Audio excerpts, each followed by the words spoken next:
John Joseph Xavier Cihon coming at you from Pittsburgh, Pennsylvania, which, for those who aren't aware, is about 35 miles away from East Palestine, Ohio, the site of the recent train derailment.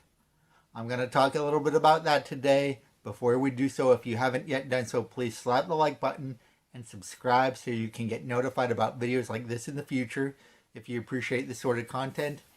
And as well, there will be a link at the end to leave a tip. If you're able to support me that way, anything you can do is appreciated. So I want to start out. I got an email a little bit after the derailment from 90.5 WESA, which is a public radio station in Pittsburgh. They send me a couple emails a week where they talk about political issues. They tend to be progressive, very left-leaning. And so the headline of the article, and I want to really break this down, Ohio Derailment Aftermath. How worried should people be? This is an article they got through the Associated Press. It's written by someone named John Cihon. And it's really propaganda. We're going to go into that.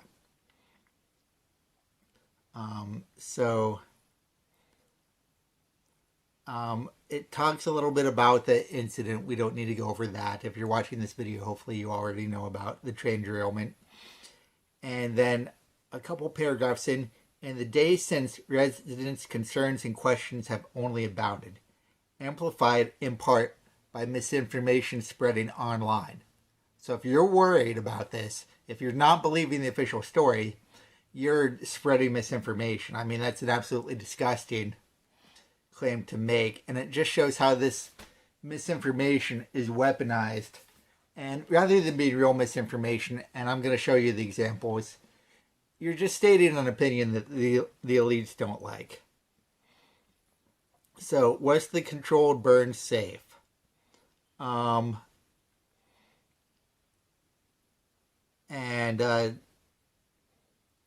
Officials say the monitors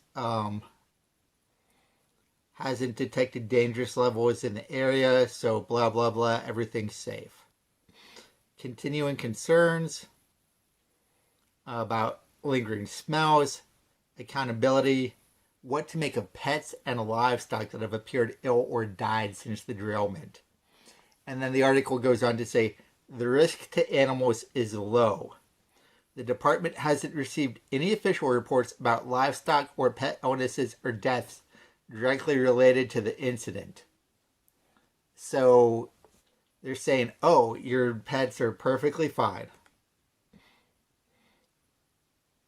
And then it goes on to say, Ohio Health Department Director Bruce Vanderhoff cautioned at a press conference Tuesday that residents who were worried about lingering odors or headaches since the derailment should know that those can be triggered by contaminant levels in the air that are well below what's unsafe. So if you're getting a headache, it is because of contaminants in the air, but it's not an unsafe level. I mean, if something is causing a headache, does it even intuitively make sense that it's not harming you?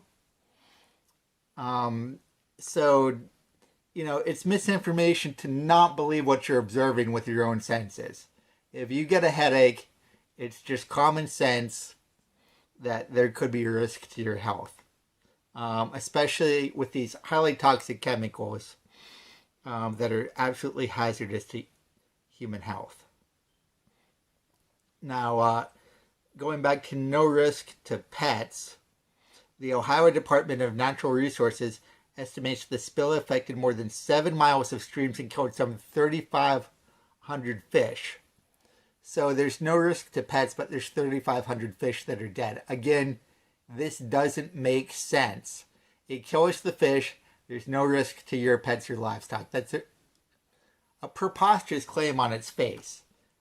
And, this article has the gall to say, if you believe that there's a risk to your pets, you're spreading misinformation. It's absolutely disgusting. Are the social media claims about the situation accurate? The article goes on to say. As with any developing situation, misinformation and hyperbole have spread online about the derailment in recent days. Social medias falsely claim that drinking water is contaminated throughout the entire Ohio River basin. So the water is not contaminated. You're spreading misinformation if you think it is. One of the biggest sources of misinformation that I'd like to talk about that the article doesn't mention is that the governors of Ohio and Pennsylvania, Governor DeWine of Ohio, Governor Shapiro of Pennsylvania, gave their blessing to burning the toxic waste from the train derailment to get rid of it. They signed off on that plan. And after there was a public outcry, they condemned the railroad company for doing it. So, I mean, if we want to talk about misinformation, we don't have to look any farther than the governors of the states that are affected. And this goes to a greater point which I want to make. I mean, we've gone through that article, and obviously it's contradictory. It doesn't make any sense.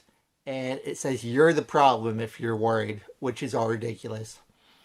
And the greater issue is that it is clear that our leadership does not care about the situation. In 2005, Kanye West, now Ye West, infamously said George Bush doesn't care about black people. Well, you know what? Joe Biden doesn't care about poor white people in Ohio. If George Bush didn't care about black people, there's no doubt in my mind that Joe Biden does not care about poor white people in Ohio. Ohio has repeatedly asked for the area to be declared a federal disaster, which would make it eligible for relief funds. And the Biden administration has blocked these requests. It has refused to authorize any funding. This is one of the worst environmental disasters in the history of our country. And at a federal level, nothing is being done. If I'm not mistaken, Biden hasn't even mentioned it. The Secretary of Transportation at a most recent press conference didn't mention it. There's a huge train derailment which would fall under his purview, and instead he wants to say that there's too many white people on construction crews and we need more minorities on construction crews. And again, just an absolute contempt for the people.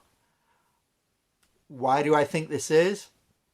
Well, number one, Ohio is largely a red state. A small town in Ohio, poor, somewhat rural, they voted for Trump. And, you know, I guess the Biden administration doesn't care about people who largely didn't vote for him and don't have a lot of power. And he's content to let them suffer. And they will suffer. Make no mistake. I mean, we're looking at years of increased risk for cancer.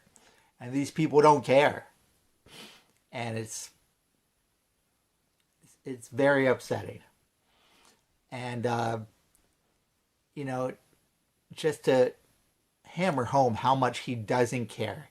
He goes to Ukraine secretly and gives another billion or whatever it is to them.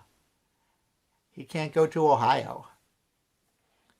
So, Ukraine, fine. Ohio, no. Not one dime for them. And, you know, the media, and most of the media, not all of it, but most of it has been content to downplay this, largely taking their cues from the current political administration, I think.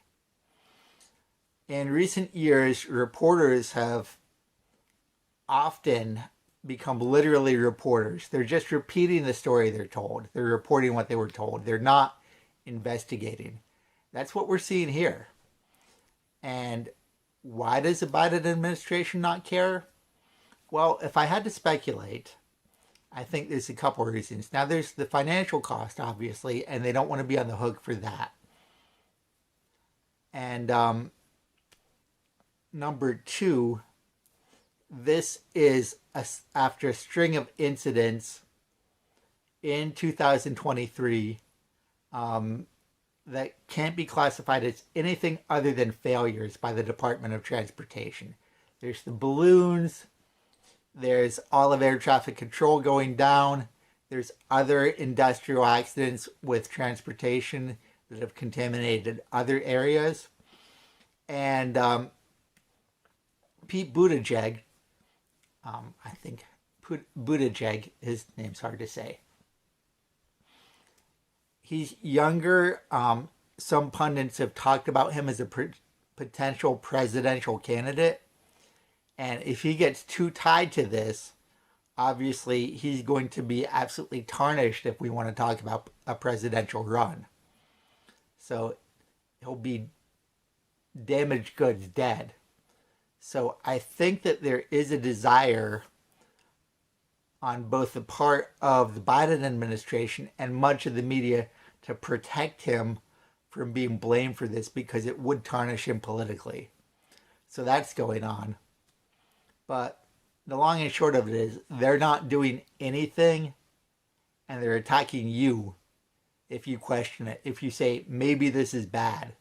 There's 3,500 dead fish, but my pets aren't at risk. If you say that doesn't make sense, which it doesn't, then you're pushing misinformation. It's disgusting. And what they're literally trying to do is they are trying to make us doubt the things we observed with their own senses. Misinformation is now weaponized to make you doubt what you're seeing. I think that's a good place to end it. Thank you so much for watching. Please like and share this video. I don't know what else to do, but if I can just ask you to share this video or any similar videos, it can't hurt. I want to keep this in the public eye. And again, slap the like button, subscribe. There are links to leave a donation. Thank you so much for watching. Take care.